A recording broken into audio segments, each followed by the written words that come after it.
Often on 1 or 2 just so I can feel pain.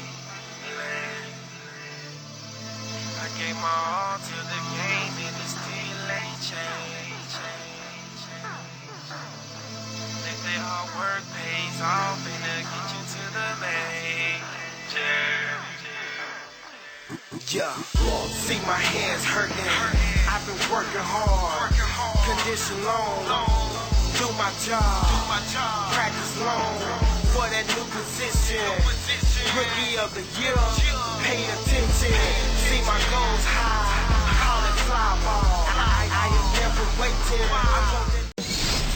Two teams from the NL. Brewers baseball as Milwaukee goes up against the Pittsburgh Pirates. And it's off to Pittsburgh we go for the call by Gary Thorne, along with analyst Steve Phillips and John Kruk. Randy Wolf, the ace starter. He will lead his team to victory today? Well, we're going to find out. The Pirates play at home, PNC Park. That's the site of our ball game. Gary Thorne, John Kruk, Steve Phillips, 2K Major League Baseball. Their starter, Charlie Morton. Steve, as he gets going against Milwaukee, what do you think his focus is? Well, against a lineup like this, even though you've got a good right-hander on the mound, he's got a chance to have some damage done. He has to believe in damage control. Give up 1 run, but don't give up a crooked number. Lineup set for this one. Ron Renick's going to do it this way.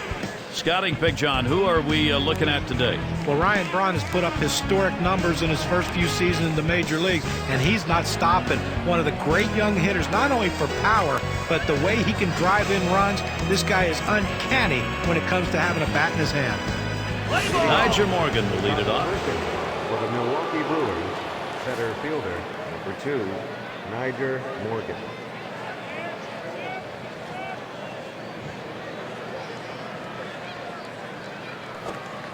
And there's the inside pitch for Morton. That curveball inside right there. Pretty good pitch, but if he leaves it over the plate, he's going to get hurt.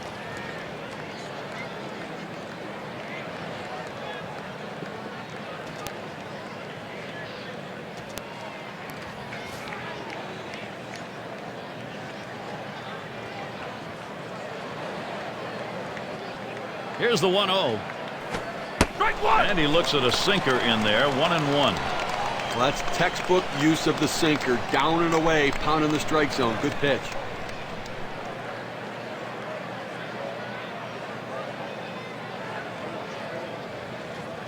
The 1-1 pitch. Sinker that time misses. 2-1.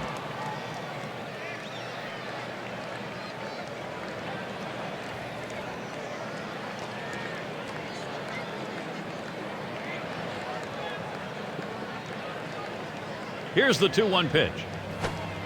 Ooh, he paints the corner with that one. 2-2 now. Now, Gary, he's aggressive on the 2-2 count, so if he's going to go down, he's going down swinging. Let's see if the pitcher can hit his spot.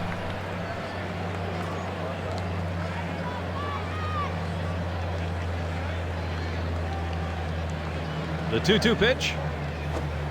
Strike 3 called on the fastball. What away. Well, 2 strikes. He goes right at him with a fastball. He challenges him, but he throws it at the knees, so even if it's put in play, it stays in the ballpark.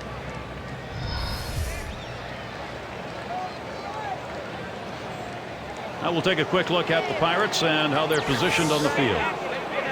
And scouting those fielders, John. Well, you always want to have guys who can fly running around in the outfield, and Jose Tabata has speed to burn.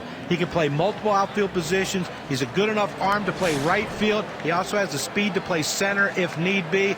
But that speed is the key asset that he has going for him. Takes away a lot of doubles with his legs.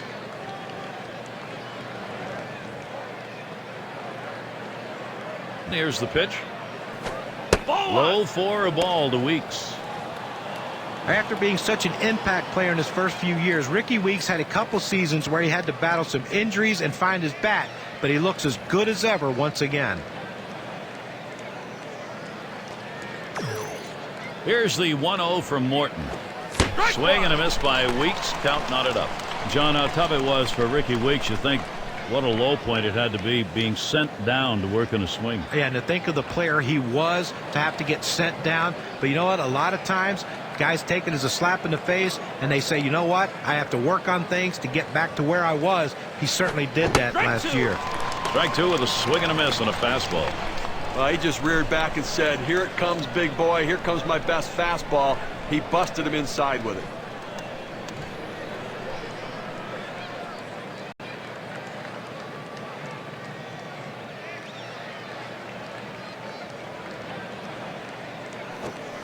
And Ricky Weeks on a swing, strike three.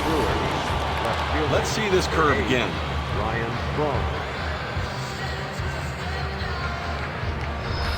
Well, this is where you want to go with 2 strikes on the hitter. You want to go down out of the zone. He swings through it, couldn't make contact with that one. And here's Ryan Braun. 6 for 11, lifetime off Morton.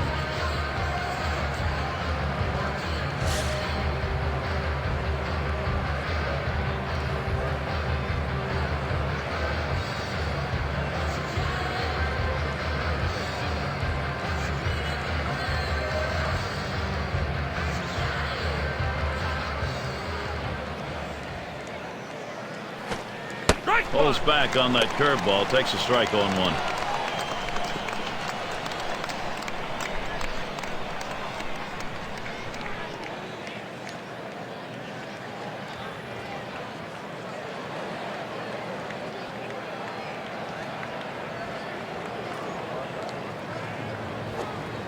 And Ryan Braun looks at that one for a ball, evens the count. Well, a lot of guys would swing at that pitch right there, that changeup down in the strike zone, but the hitter luckily stayed off that one.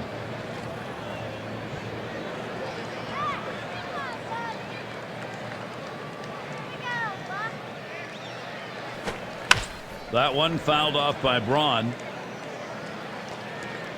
Foul ball!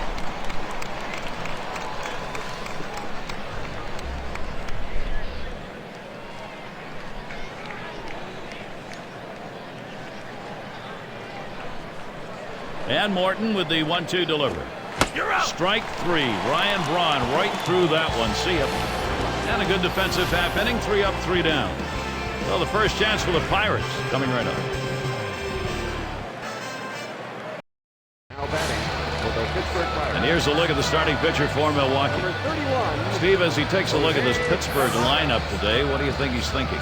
Well, Randy Wolf doesn't have an overpowering fastball, but he uses that fastball. He can put it where he wants. Not afraid to pitch inside, but has the ability to go deep into the game to give his team a chance to win.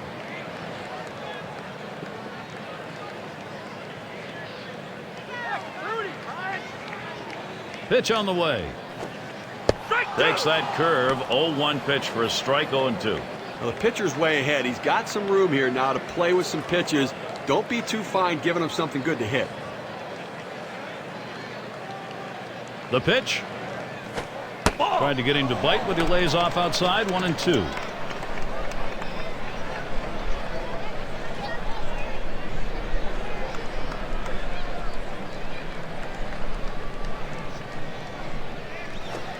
Curveball in there for a called strike 3. To get a better look, K-Cam's going to show us the curve. He fed him a fastball on that last pitch, John, and then locked him up with movement to finish him off. But did he ever? That was a great sequence. Show him the heat and then drop one right in on him the next pitch. Now we've got Presley here. You know, you look back to 2011, we thought this is going to be the year, a special year for the Pirates. They were 7 games over 500 at the midway point. They thought, hey, first winning season since 1992, but it wasn't meant to be.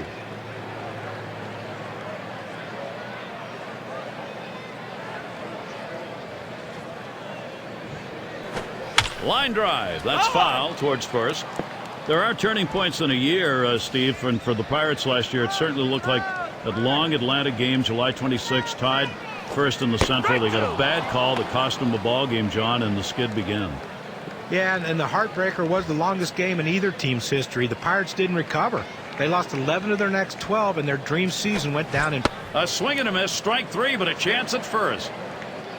Struck him out, and he's still going to make it down to first base. Well, if they're able to capitalize on this mistake, the catcher's got to keep it in front and knock it down. Couldn't get the out. We'll see how it impacts the outcome of this game. And now an extra out in this inning. Here's Andrew McCutchen at the plate. Lifetime a 174 against Randy Wolf.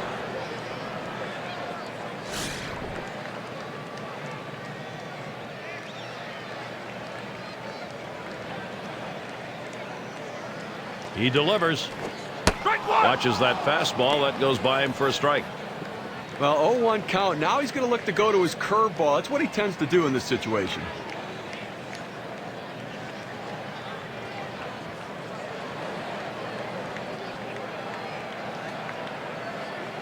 The pitch. That's a strike. It'll take the count to 0-2. Andrew McCutchen now. Have to be careful not to get K'd here. The hitter has to be protective. He has to be able to fight off that tough pitch and put it in play for a base hit if he can.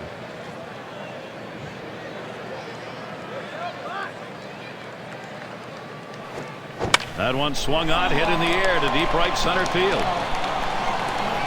One bounce onto the wall. He's waved on towards home. And he's in there to score all the way from first base. Right out of the gate, he's got himself a big double with 1 run driven in to put the first run on the board. It's a good start for these guys right out of the chute.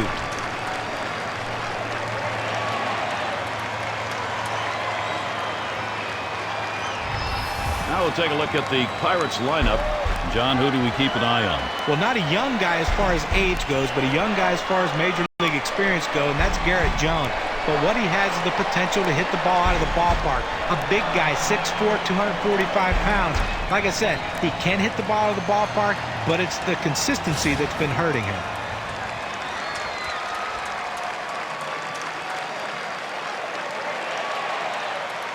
Wolf with the delivery.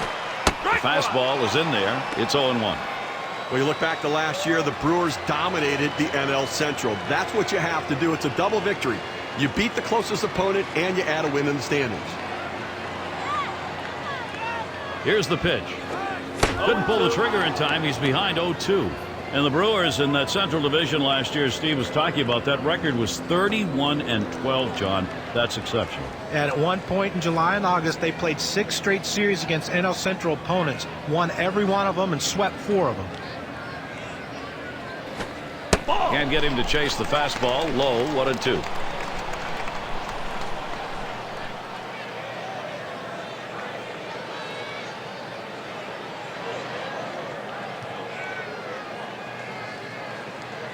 One-two pitch coming. Fastball got him, 2 down. Well, there's some great pitching right there, John. Only 4 to put him away. Well, yeah, and that's a great thing. Anytime you can preserve your pitch count and get a quick out by a ground out or a fly ball to get it done most efficiently. But when you need a K, it's there. Got a chance to check out the Brewers. Let's look at their defense. John, who's a factor for them? Well, the most underrated part of fielding to me is being able to do it consistently day in and day out. Alex Gonzalez is just that. He is consistent. Not the big flashy play, although every once in a while he'll throw one of them in there, but the routine play. Time and time again, he makes that play, and that's all you can ask from a shortstop. And it's a called strike to Jones. He's 6 for 21 over his career off Randy Wolf. He deals. Good eye by Garrett Jones. Lets it go and evens the count.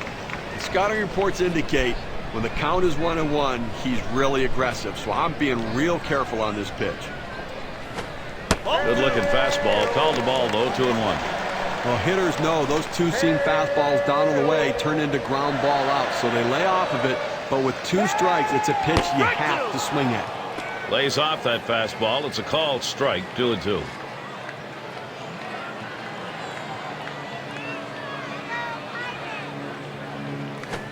And he strikes out Garrett Jones, frozen. Early pressure being put on, a run over in the first. The Pirates on top, 1-0.